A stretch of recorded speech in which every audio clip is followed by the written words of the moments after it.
for some of you that don't know me, I met a lot of you during the campaign. I've been on the county board now for about a year, a little over a year.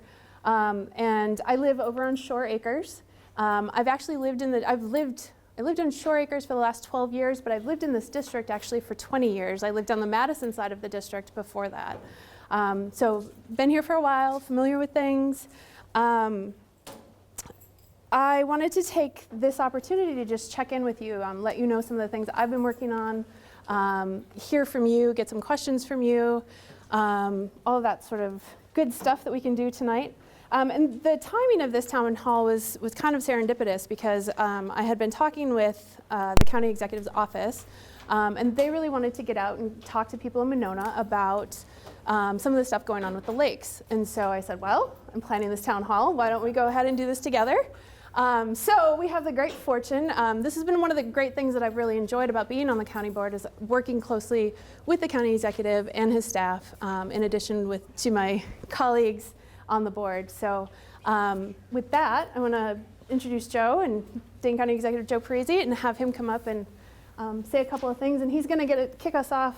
Actually, I'm going to start us off, aren't I? You're going to. Do you want to start and then I'll come up? Sure. Okay. Sure. All right. So the one thing that I wanted to talk about a little bit was the, am I moving too much for you? No? Okay.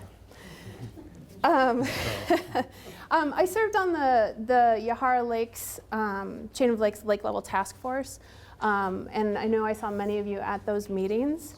And so I wanted to just really briefly go over the recommendations from that task force work. We had a pretty big focus on public engagement. So if any of you attended those, you saw that there was a lot of time set aside for people to make comments. We had a special email that was set up where people could be providing comments throughout the whole process so that we could hear from all of you and hear your experiences as you were dealing with some of the issues that we had last summer. From there, we had a focus, or the outcomes that we had, focus first on dredging. And we had short and long-term goals that we're setting in there, and I think you're going to talk a little bit more about that. And then dam management. And we considered some pumping options.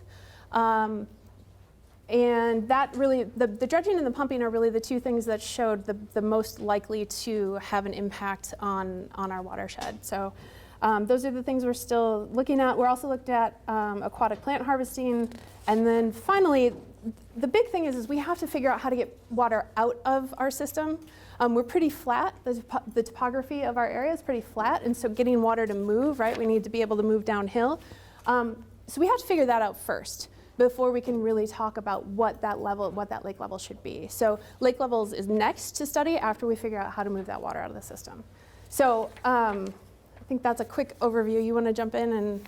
Sure. Well, thank you. Thank you, Tanya, for all of your hard work on this. As everyone knows, certainly after last summer, we've had a very renewed and intense focus on lake issues. In addition to the lake issues that we've been dealing with. Hi.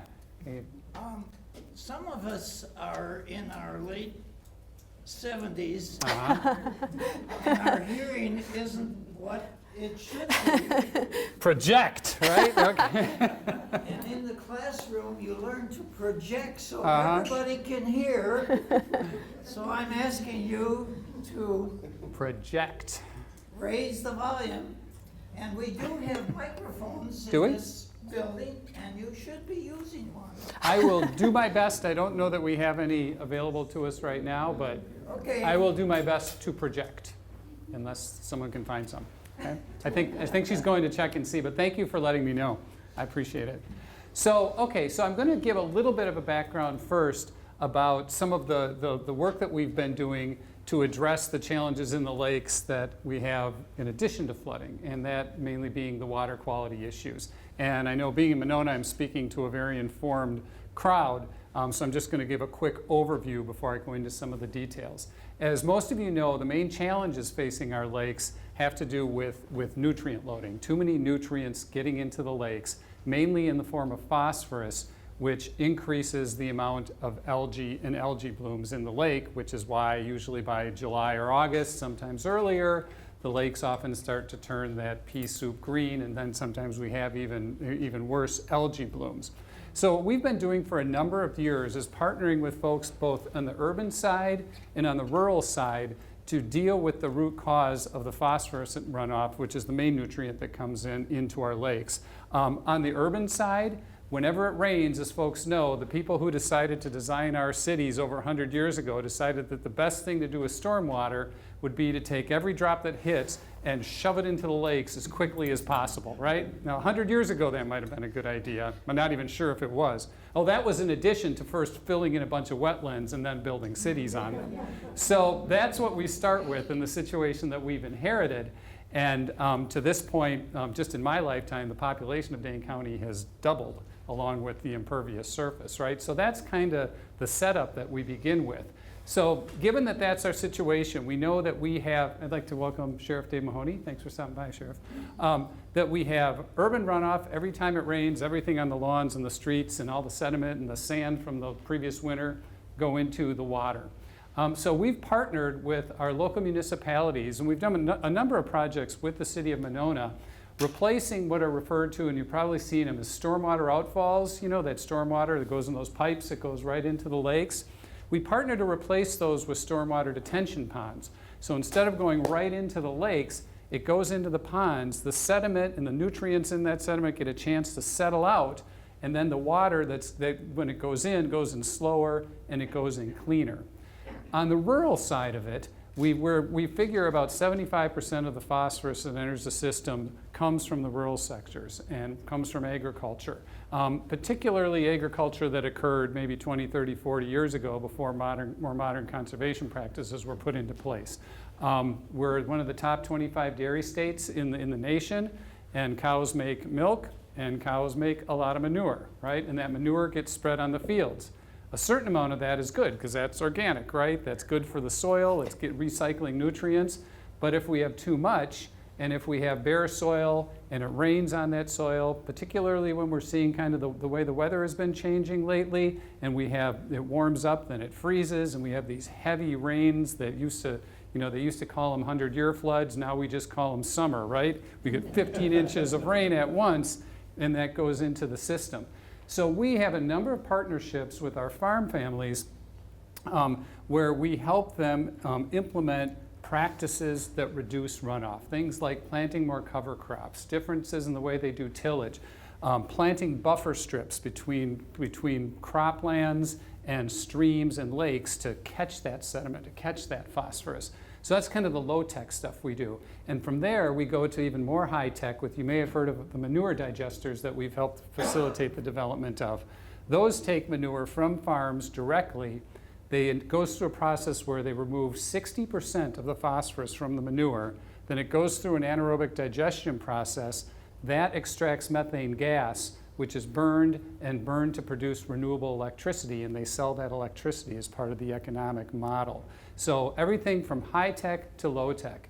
Now, you have a microphone for me? Oh, we'll go ahead and, okay, I'll take this, we're almost there. So one of the things we found, whenever you're doing science like this and doing projects, we monitor what we're doing. So we focused a lot of our work in the North Monona watershed. Okay, I'll just keep, how am I doing so far? Are you able to, are we good? Okay. Oh, there's a little bit. Okay. All right. Excellent. Is that okay? Yeah. Good. Okay. So we focus a lot of our work in the North Monona watershed because, as you know, everything that goes into Lake Mendota goes through the entire chain of lakes, right? And there's a lot of ag up there. There's a lot of the watershed empties into Mendota. And so all these partnerships with the farmers I mentioned, the majority of them have been up there. And when we do that, we monitor the streams to see if we're getting a reduction in the phosphorus levels, right? Because the science tells us we should, so we want to make sure we are. But one of the things we found a few years ago was that we were not seeing the drops in the phosphorus levels that the science told us we should have been seeing. So what happened is our staff dug a little deeper, both literally and figuratively, into those streams. And what they found was feet and feet of muck. It's phosphorus-laden sediment that's been building up in some cases for over a century. It's decades old, a lot of it from the time I was talking about before a lot of the modern conservation practices were put into place. And when they measure that, it's full of phosphorus, and so despite the fact that we're doing all the work upstream, with all that phosphorus in the water and the water constantly going over it, there's that constant source of phosphorus. So people a lot smarter than I did a bunch of calculations and looked at that phosphorus, and they determined that if we don't get in there and remove that phosphorus that's in there, that will add decades to the amount of time it takes to clean up our lakes. So we embarked on an initiative 2 years ago. We did a pilot. I came in, was that last summer or the summer before? I think I talked to the city council, to the common council to fill them in on what we were doing. We embarked on an initiative that was dubbed Suck the Muck by the Wisconsin State Journal. So we're going for that because it's easy to remember. We're thinking of making t-shirts. So what we did is we went in there and hydraulically dredged. It's like a vacuum cleaner, a big vacuum cleaner, and sucked that muck right out of there. And what we found in the pilot was that we were able to get to the original bottom of those streams, the sand rock bottoms, like it was, from the beginning of time before, we all moved here and civilization came and all the sediment went in there, right? So last year we embarked on our first full, nearly 3-mile stretch of stream in Dorn Creek. I don't know, you've probably driven over it 100 times. I don't know if you know what it is when you drive over it, but it's and when you're going out by Westport on Highway M, one of those marshy areas there, that's Dorn Creek that comes through. So we removed sediment from a nearly 3-mile stretch. The folks estimated there was within that tons of sediment, about 75,000 pounds of phosphorus. Now, little math, once phosphorus dissolves in the water, about 1 pound of phosphorus can result in 500 pounds of algae. So removing 75,000 pounds is a good start, but there's a lot in there.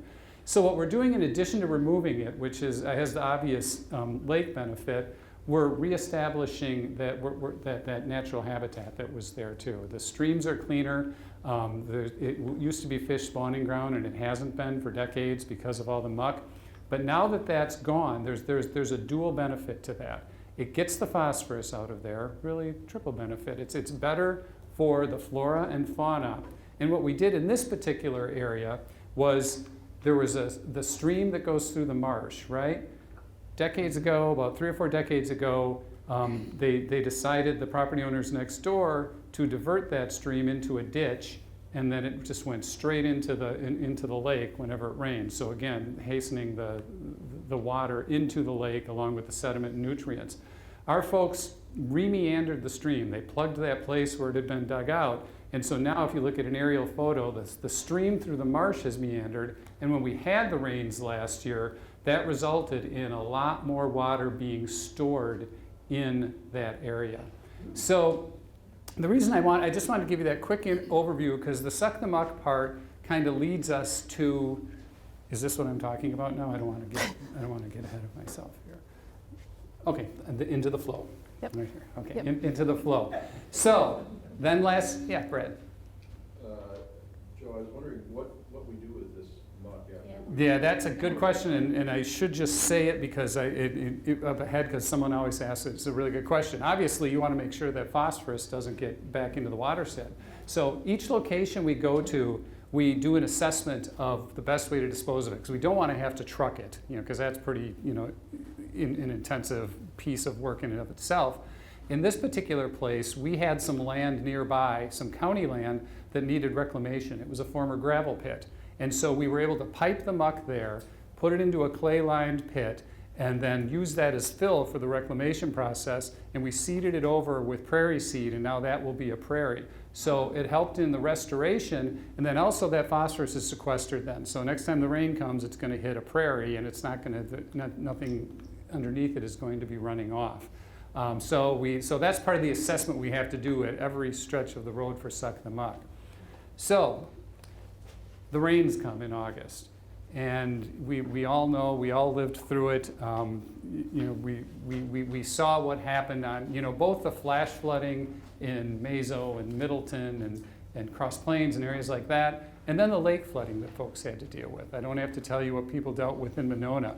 So as Tanya mentioned, we had a technical group and then a task force look at potential solutions to the challenge. Again, and if we recall the challenge we're dealing with, it's the development, it's that I mentioned, it's the design of our stormwater system that delivers the water into the lakes, and it's the fact that our climate is changing. We did some work about 5 or 6 years ago with the university, asking them to look at how climate change will impact us here, because we hear about hurricanes and forest fires in California, et cetera, but we're responsible for the public safety in Dane County, so we wanted to know, because it will affect our operations. And what they told us then was what we've been seeing the last few years. It's warmer and wetter springs with increased rain events, not only the number of rain events, but the intensity of the rain events. So we can unfortunately probably expect there to be more than fewer types of events like we saw last year. Hopefully we're not going to be seeing the 15 inches of rain all the time, but you don't know. So we have to prepare for that. And so what that does when we're looking at our lake issues is when you look at the fact that we have to move water through the system, 2 inches of rain going into Lake Mendota or the North Mendota watershed takes 2 weeks to get through the chain of lakes. And so basically, these points that are on the map here are what we refer to as constriction points, that where the water slows down mostly because of sediment. There are some other areas where because of the way bridges are engineered and things that they're constriction points. But what we have here, and this is mostly that urban runoff sediment, it's a lot of sand and that sort of thing. And what we're going to do at the recommendation of the technicians and the task force, we're going to go in and over the next few years, do what we can to open up those constriction points. And we're going to use a technology similar to the suck the muck. We're going to go in and dredge. And so the first point will be here, that's at Mud Lake between Monona and Wabisa. Where it's interesting is, you know, we have a number of areas along the lakes where there are locks and dams. There's nothing there, but that is one of the areas that's the most constricted because of sediment buildup. The water slows to a crawl. There's a 7-inch difference in lake levels there. And so unless and until we can empty that out of there and then further down here with less resistance, we're going to have challenges, particularly in Monona. So we'll be going in there later this summer. We've been working on the permits because we have to get DNR permits. It's out to bid now for the contract, and we hope to be in there by September to dredge that section there to begin the process of flowing. And then we're going to analyze the other areas to see, you know, where the best place is to go next. We're also going to be adding, we have was it 10 or 12 did we start with, Josh, weed cutters? 10 weed cutters. We added 2 more this year from the 2019 budget. We added more to do weed cutting down here in front of and after Kaganza, because what we did last year, we basically put a fleet down here when the flooding started, and we were able to double the flow out of Kaganza just because of the weeds that are there and clearing them out. So now we'll be able to have folks on there even more regularly. It's a pretty, you know, there are a lot of things we're doing in addition to this as far as, you know, purchasing wetlands. We're looking at areas where we can restore wetlands for that storage and for the water to percolate into.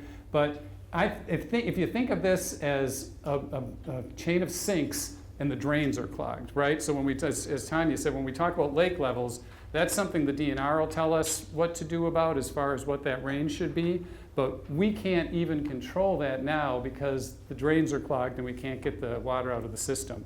So this is part of the approach that we're taking. You know, again, I have to really credit the folks on the task force and the technical folks and our staff who dug into this and grabbed the bull by the horns and took care of it, because this isn't, I mean, technically it's not even something that's the county's responsibility, but we know someone needs to stand up and do this, and we feel that right now we're the best positioned for it. I think, does that seem like a good place to pause? And then I think we'll go through some of this stuff and then take questions afterwards. You want to do it that way? Yeah. Okay. I'm going to hand it back over to Tanya. Zippy. Yeah. The lake pickup?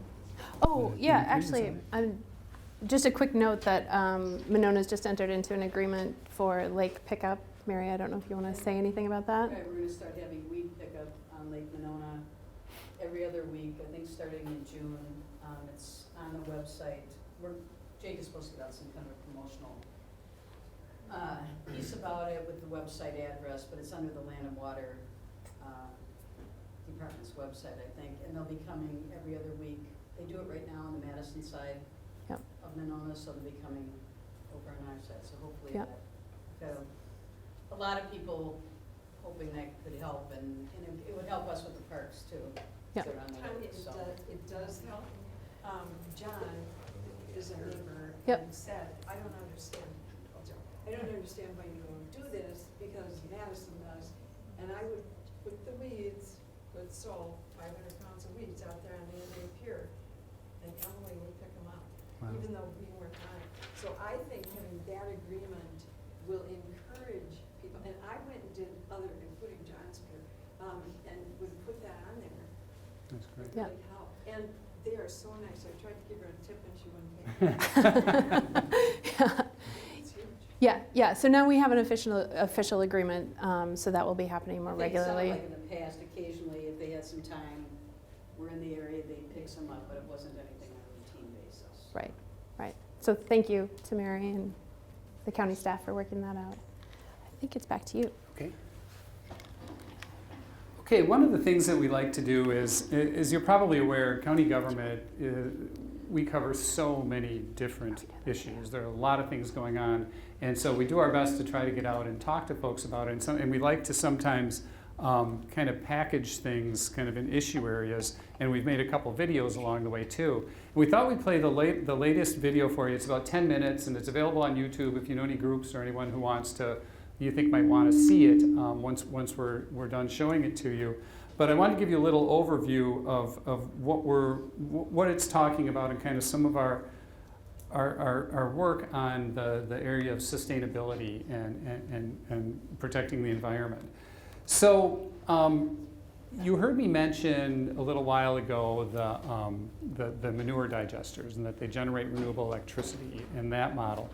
We have a similar initiative at our landfill, and people, and this is something. One of the reasons we made the video is that we're doing something that no one else in the country is doing, and we want to share what we're doing because we would all benefit from it beyond Dane County. We want to help other folks. So as you know, we have a landfill, and landfills, the rotting trash generates methane gas. Now most landfills, they just flare that gas off. And as you've probably seen over the years, I remember seeing some news stories about a neighborhood that was built on a landfill and there was an explosion. And so this is dangerous stuff. And methane that leaks out is actually a very powerful greenhouse gas, more so than even CO2. So what we've been doing for over 20 years at our landfill is we've been capturing that methane and burning it like they're doing at the digesters and generating renewable electricity. So the good news and the bad news that's going on in the renewable energy sector is that I'm going to walk over here, is that the cost of solar and wind has come down dramatically in the past decade, to the point where it competes one-on-one with coal-generated electricity. And that's good news.